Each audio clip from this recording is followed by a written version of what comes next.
जय गुरुदेव। परम पिता में प्रणाम। देखिए,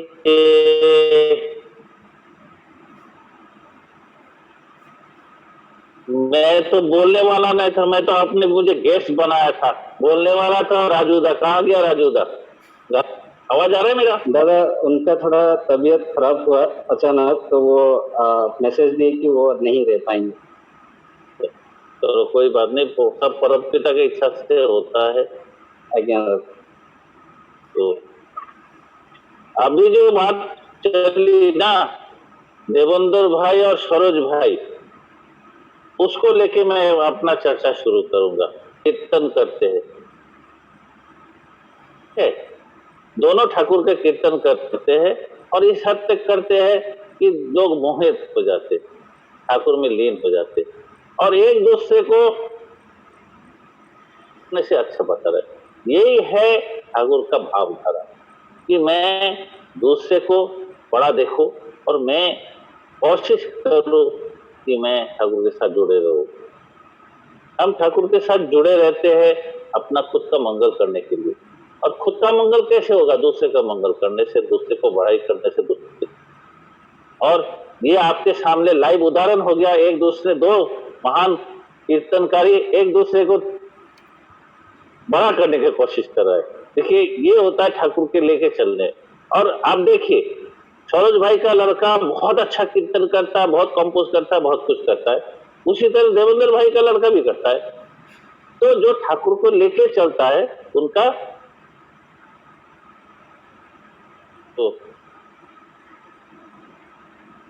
परिवार है वो पूरी तरह से उन्नयन हो जाता है। अच्छा, मुझे कितने देर बोलना है? घड़ी देख रहे हो इसकी, मुझे घड़ी का क्या बात है ये बोलिए। मैंने देख लिया, क्या है बोलिए। दादा मैं आपके लिए नहीं देख रहा था, मैं देख रहा था कि कितना टाइम हुआ। मैं आपके लिए नहीं देख रहा था। नहीं तो कितना देर बोलना ये तो बोल दीजिए। नहीं दादा, कोई टाइम नहीं है। आप दादा जब रखेंगे तब बताइए। कि मैं यही बोल रहा हूँ कि हम लोग ठाकुर से इसलिए जुड़ते हैं कि हमारा उन्नयन हो, और उन्नयन होने के लिए जो जो कार्य करना है वो कार्य हमें करना चाहिए। और वो कार्य करने के लिए हमें जो जो कर्म करना चाहिए वो भी करना चाहिए। कर्म में क्या है? ज्यादा कुछ तो हम करते नहीं, ठाकुर के साथ जुड़ के ठाकुर का भावधारा के अनुसार हमें चलना है। जितने भी लोग हैं वो जो जुड़े हुए हैं सब ठाकुर के भावधारा के अनुसार चलने का प्रयास करते हैं। जो प्रयास किसका कितना ईमानदारी से होता है वही सबसे बड़ा महत्व की बात है। हम ठाकुर से रोज बोलते हैं कि मैं अपना वृत्ति प्रवृत्ति के ऊपर नियंत्रण करूंगा। और ये नियंत्रण कैसे करूंगा? हम जब से दीक्षा लेते हैं हम ठाकुर के सामने हम अपना सतयुग अनुग का पाठ करते हैं, ताकि अपना वृत्ति प्रवृत्ति ठाकुर के सामने पाठ करके खुद को नियंत्रित कर सके। लेकिन उस सिर्फ पाठ करने से कुछ नहीं होता है। उस पाठ के साथ कितना हम उस चीज को नियंत्रण करेंगे, ये सबसे अहम की बात है। क्या होता है, हम पाठ तो खूब कर लेते, लेकिन पाठ के साथ साथ उसको जिंदगी में अमल में लाना जरूरी होता है। जिंदगी में अमल में लाने के लिए हमें क्या करना पड़ेगा? हमें वो करना पड़ेगा जो हर आदमी अपना जिंदगी में सुबह जो बोलता हूँ दिन में उसका अनुसरण करे। मैं बोलता हूँ मैं अक्रोधी हूँ, तो क्या होगा? मैं दिन भर किसी पे गुस्सा आया तो हम उस गुस्से को नहीं करेंगे। अरे हम अमानी हो तो कोई मुझे कुछ भी बोल देगा, मन में ठेस नहीं पहुंचेगा। मैं निरस बोलता हूँ तो आलसी नहीं करूंगा। ये जो अपने जो भी मैं बोलता हूँ वो कर्म में हमें परिणत करने का प्रयास करूंगा। अगर ये करना शुरू करेंगे, आधे से ज्यादा समस्या आदमी का जिंदगी में हल हो जाता है। क्योंकि सबसे बड़ा जिंदगी में समस्या होता है मान अभिमान और गुस्सा। ये दोनों निकल जाए किसी के जिंदगी से, अब देखेंगे उसका जिंदगी बहुत सरल हो जाता है। क्योंकि उसको कोई कुछ बोलेगा, उसका कोई दुश्मन नहीं होगा, उसका किसी से बैर नहीं होगा। और मान अभिमान अगर हम त्याग कर देंगे तो हम छोटे से छोटे आदमी को भी सम्मान दे पाएंगे और बड़े आदमी को भी सम्मान दे पाएंगे। उससे क्या होगा, किसी को ईगो हर्ट नहीं होगा, किसी का जो अस्तित्व को हम चैलेंज नहीं करेंगे और उससे हमारा साथ किसी का कोई बैर नहीं होगा। और यही कारण है हम लोग ठाकुर से जुड़ के अपना उन्नयन करने के प्रयास करते हैं। अब बहुतों को ये चीज अच्छा नहीं लगता है कि को याद दिला जाए कि हम ठाकुर से प्रतिश्रुति क्या किया है, लेकिन चाहे उसको पसंद हो या ना हो, खुद को मैं याद दिलाता हूं कि मैंने ये प्रतिश्रुति किया है और ये चीज मैं सबके सामने बोलने में कभी शर्म नहीं करता हूं। मैं ये नहीं कह सकता हूं कि मेरे में गुस्सा नहीं है या मेरे में अभिमान नहीं है, लेकिन ये जरूर कह सकता हूं कि मैं कोशिश ये करूंगा कि मैं गुस्सा ना करूं, अभिमान ना करूं। मान सम्मान के जो हनन हो तो मुझे कुछ फर्क नहीं पड़ेगा।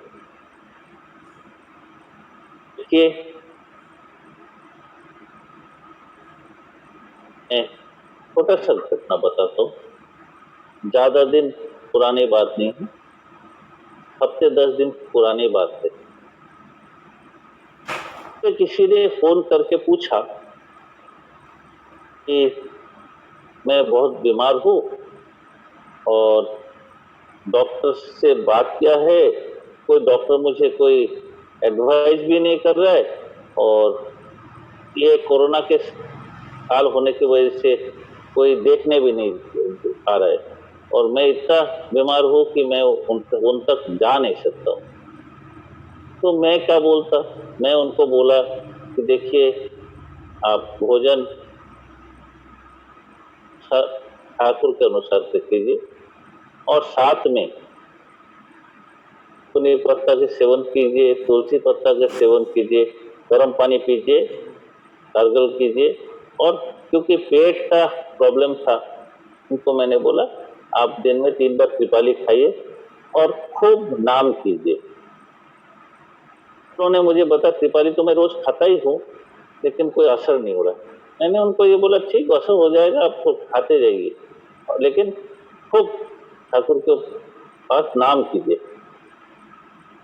24 घंटे के बाद उनका फोन आता मेरे पास कि दादा आज मैं थोड़ा सा पहले से स्वस्थ हूँ, आपने जैसे जैसे कहा था मैंने वो किया और खूब नाम किया, तो देखे कि धीरे धीरे करके मेरा जो शरीर है वो धीरे धीरे अच्छे तरफ से सुधर रहा है। तो क्या है, हमने तो कुछ नहीं कहा, लेकिन हम अगर परमपिता के निर्देश अनुसार नाम करते हैं तो नाम में शरीर में जो गर्मी होता है, उस गर्मी से बहुत कुछ परिवर्तन हो जाता है। जो हमारे अंदर रोग वगैरह कीटाणु है, वो उस गर्मी से अपना शरीर को त्याग कर देते। इसलिए क्या है, अगर ईमानदारी से वो बहुत इंटेंसली कोई नाम करता है, मेडिटेशन करता है, उसका शरीर में ज्यादा देर कोई बीमारी रहता नहीं। घटना है, भगवान को सब मानते हैं, चाहे सत्संगी हो चाहे और किसी से जुड़ा हो, लेकिन इसे मानने का जो बात है वो हर एक आदमी नहीं होता। ये घटना सच्ची घटना है।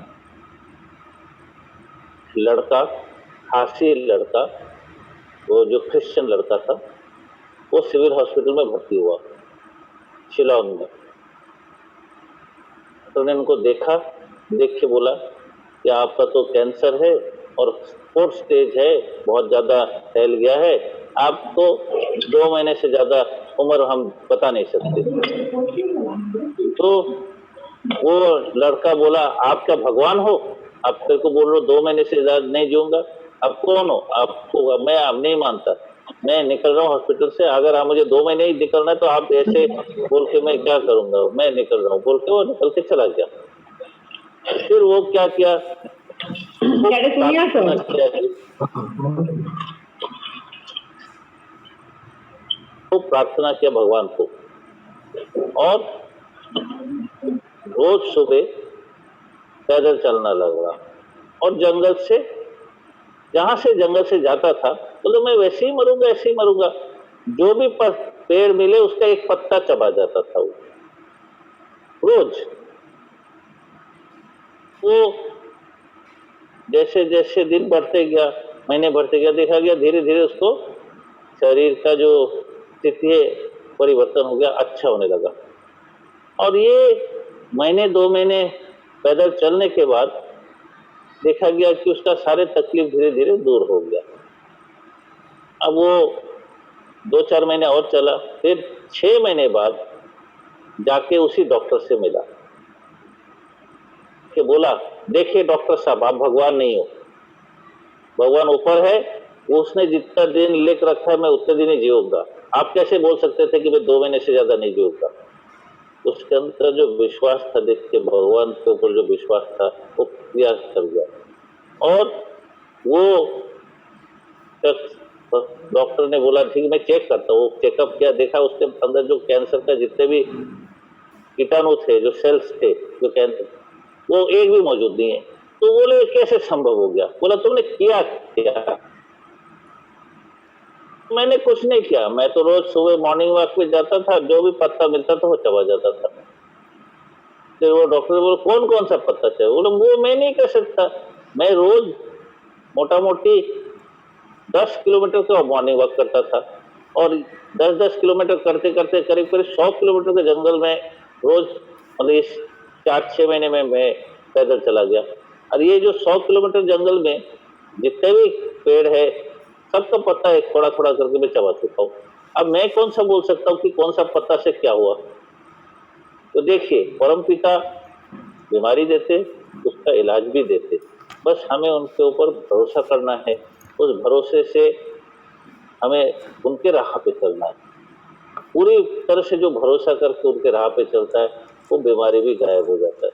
कैंसर जैसे बीमारी भी गायब हो गया, तो अब साधारण से बीमारी तो क्या है। लेकिन ये भरोसा जब तक नहीं होगा तब तक कुछ नहीं होता। भरोसा ऐसा चीज है, एक प्लेन का हवाई अड्डे पे उतरने लगेगी, वो अगर 99% भी उतरे और 1% नहीं उतरे तो प्लेन क्रैश हो जाएगा।